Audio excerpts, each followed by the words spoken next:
सुप्रभात। अगुरे की क्या जिंदगी, ये हमारी आज की आध्यात्मिक चर्चा का विषय। अगुरे की क्या जिंदगी। आत्मज्ञान हेतु गुरु की आवश्यकता सदैव रहती है। जब तक लघु यानी हल्का है तब तक गुरु की आवश्यकता रहती है या गुरु भारी है। लघु का कारण है स्वयं आरोपित किंतु भ्रम से अपने आप यानी आत्मा को सीमित मानना। ईश्वर आराधना के फलस्वरूप उनसे दृढ़ भक्ति प्राप्त होती है जिससे समर्पण होता है। भक्ति के समर्पण के फलस्वरूप ईश्वरीय कृपा गुरु के रूप में व्यक्त होती है। गुरु जो वास्तव में ईश्वर ही है, भक्त का मार्गदर्शन कर बताता है कि ईश्वर तुम में है और वो आत्मा है। इससे मन अंतर्मुख व अंततः साक्षात्कार करता है। तो आत्मानुभव करने की अवस्था तक साधन की आवश्यकता है।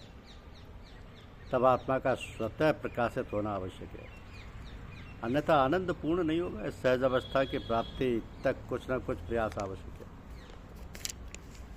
एक होता है अंधविश्वास, यानी ऐसी बातें जिसे वैज्ञानिक रूप से साबित न किया जा सके।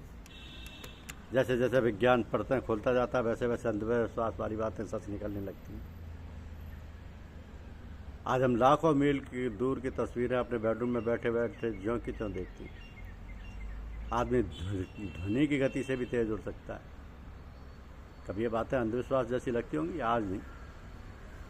इसी प्रकार आध्यात्म की बात है, आज अंधविश्वास लगती है अनेकानेक लोगों को, परंतु जिस दिन उन्हें विज्ञान साबित कर देगा तो ये बातें मिथ्या हो जाएंगी,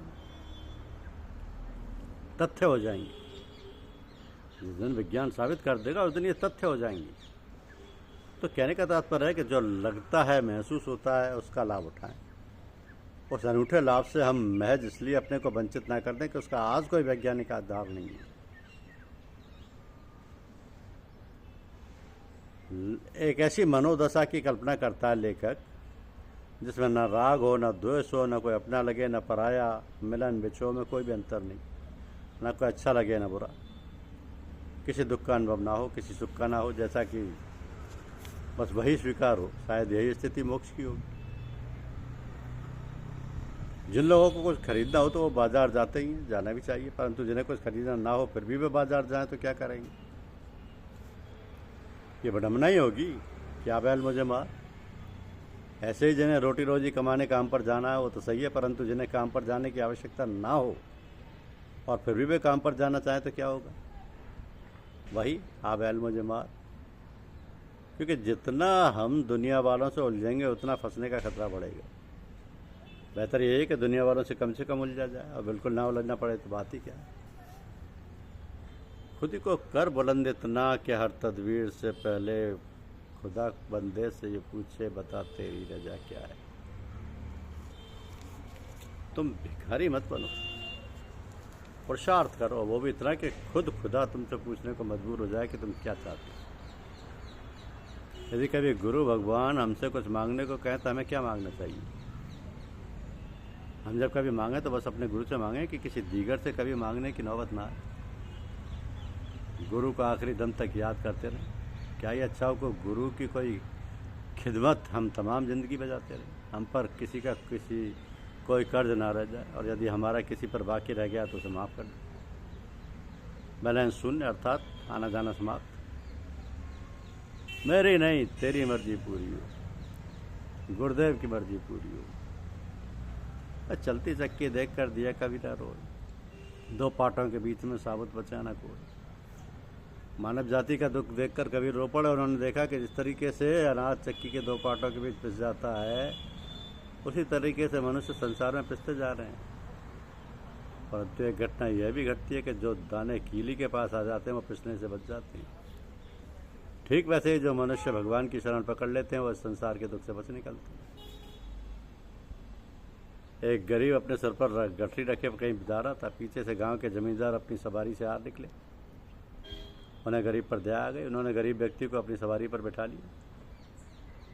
गरीब अभी भी अपनी गठरी अपने सिर पर रखे था। जमींदार साहब ने कहा, भाई गठरी को आप सिर पर क्यों रखे हो, नीचे रख लो।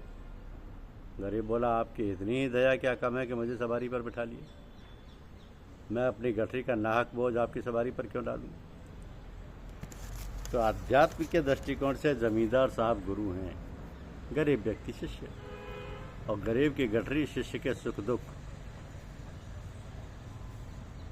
तो क्या गरीब के अपने सिर पर गठरी रहने का कोई औचित्य है। हम चाहे पूजा जिस और मुँह करके करें, परंतु कम से कम सुबह उठते हुए गुरु को प्रणाम उस और मुँह करके करें जिस और समय हमारे गुरु स्थूल रूप में मौजूद हैं। स्थूल शरीर विलीन होने पर उनकी समाधि की ओर मुँह करके प्रणाम करें। गुरु कुम्हार शिष्य कुंभ है, जो गड़गड़ काढ़े खोट, अंतर हाथ सहार दे बाहर मारे चोट। राम झरों पर बैठकर सबका मुद्रा ले, जिसकी जैसी चाकरी उसको वैसा दे। मनुष्य कर्म करने में स्वतंत्र है, परंतु उसे नहीं भूलना चाहिए कि उसके सब कर्मों का लेखा जोखा ज्यों का त्यों रखा जाता है। यहाँ न प्रॉक्सी चलती है न कोई धोखा। वहाँ परम विशिष्ट कंप्यूटर लगा हुआ है। हम इंतज़ार करेंगे तेरा कयामत तक, खुदा करे कि कयामत हो और तू आए। साधना में धैर्य और इंतजार करना होता है। जिसमें धैर्य और इंतजार करने का बूता ना हो वो साधना नहीं कर सकता है। धैर्य कैसा कुछ भी हो, इंतजार कब तक, कयामत तक। श्रम करने और अन्न खाने के बाद व्यक्ति को गाड़ी नींद आती है, उस वक्त उसको जगाना बड़ा कठिन काम होता है। इसी प्रकार व्यक्ति जब राजसी तामसी कर्म करके माया के दलदल में फंस जाता है तो उसे सात्विक कर्मों में खींच लाना अत्यंत कठिन कार्य हो जाता है। परंतु जिसके प्रति हम द्रवीभूत हों और जैसे भी हों, चाहे अपने कुछ पुण्य कर्मों के फल ही क्यों ना दान करना पड़े, साधना में लगा देना भी एक बड़ी साधना है। मनुष्य से अपेक्षा की जाती है कि वह अन्य सभी मनुष्यों को दया की नहीं बल्कि आदर की दृष्टि से देखे। दया की दृष्टि से देखने पर हम बड़े हो जाते हैं और आदर की दृष्टि से देखने पर दूसरे बड़े हो जाते हैं। जीवन में श्रेयस्कर यही होगा कि हम किसी को छोटा ना समझें, क्योंकि ईश्वर ने किसी को छोटा बड़ा बनाया ही नहीं। ये मनुष्य का ही क्षुद्र बुद्धि का काम है जो किसी को छोटा और किसी को बड़ा करके देखा करती है। जब गाड़ी पहाड़ी की चढ़ाई पर चढ़ रही होती है तो चाहे धीरे धीरे इसे उसे चढ़ते रहना पड़ता है, क्योंकि आगे चढ़ने के बजाय यदि गाड़ी रुक जाती है तो ना जाने नीचे कहाँ जा कर गिरे। साधना भी एक दुर्ई चढ़ाई है, हमें बराबर साधना करते रहना चाहिए, चाहे धीमी गति से ही क्यों ना हो, क्योंकि यदि साधना रुकी तो न जाने कहाँ ले जाकर गिराएगी। हमें से प्रत्येक को जगत में समस्या के नहीं बल्कि समाधान का हिस्सा बनने का प्रयत्न करना चाहिए। इस वक्तव्य को जितना खोला जाए उतना ही कम है।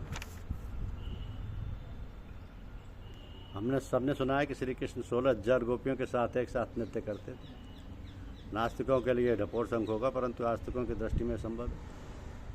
दिव्य पुरुषों में शक्ति होती है कि वे अपने सूक्ष्म शरीर को चाहे जितने रूपों में और चाहे जहाँ भेज सकें। इस बात को लिखने का उद्देश्य ये, इस बात को बताने का उद्देश्य ये है कि किसी परम संत के लिए एक मामूली बात है कि वह अपना सूक्ष्म शरीर अपने प्रत्येक शिष्य के साथ रखे, प्रत्येक शिष्य के साथ।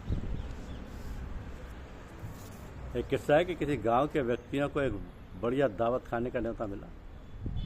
उस दावत का प्रत्येक गांववासी लुत्फ लेना चाहता था, परंतु एक शर्त थी, वो है कि खाते वक्त हाथ कतई नहीं मुड़ना चाहिए। गांव वाले बेबस हो गए, क्योंकि खाते वक्त हाथ का मुड़ना तो लाजमी है। अंत में गाँव के एक बुजुर्ग ने कहा, एक रास्ता है, पंगत में आमने सामने बैठना और बिना हाथ मोड़े सामने वाले को खिलाना। गाँव वाले खुश हो गए और दावत का लुत्फ उठाया। ठीक यही बात हमारे सबके जीवन पर लागू होती है। प्रश्न है कि हम जीवन का लुत्फ कैसे लें, क्योंकि यदि अपना अपना लुत्फ लेना चाहेंगे तो ना ले सकेंगे। इसलिए धर्मशास्त्र गुरु लोग यही बताते हैं कि जो सुख सुविधा सम्मान लेना चाहो उसे दूसरों को दो तो तुम्हें स्वयं मिल जाएगा। ईश्वर तो कण कण में मौजूद है, परंतु कहीं कहीं अभिव्यक्ति घनीभूत हो जाती है। जैसे श्री कृष्ण ने गीता में कहा कि नदियों में मैं गंगा हूँ, ऋतुओं में मैं बसंत हूँ, वृक्षों में मैं पीपल हूँ इत्यादि। तो जहाँ भी हमें कोई व्यक्ति वस्तु दृश्य लुभाता हुआ आकर्षित करता हो, वहाँ हम ये समझ लें कि हमारा इष्ट ही हमें लुभा रहा है। इस प्रकार हम पतन से बचते हैं। धन्यवाद।